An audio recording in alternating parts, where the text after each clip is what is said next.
I'm going home from school. I'm walking behind Monty and Evan, and I'm being quiet so Evan won't punch me in the shoulder. I'm going home like I'm supposed to, but I don't want to. All day at school, it's been peaceful with nobody bothering me except for Marie in my math class who hates that we have the same name. Except for her, they leave me alone. And I like that. All day I sit with my books and I do what I'm supposed to. But school doesn't last long enough. I have to go home at the end of each day. And when the bell rings, I get all hollow inside. And I pack up my books and I go outside to wait for Monty and Evan.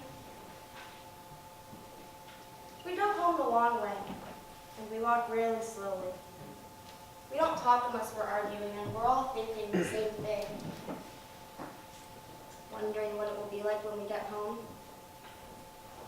I hate that part, not knowing. I wish it would be peaceful. I think about this the whole way home, and sometimes it is.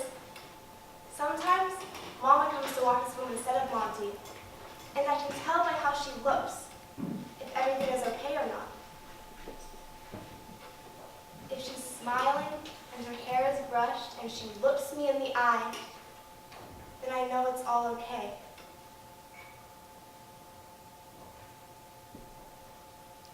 But if she has her arms all wrapped around her and her hair is pulled back and she's looking at the ground, then I know it's not okay. I know they're fighting again.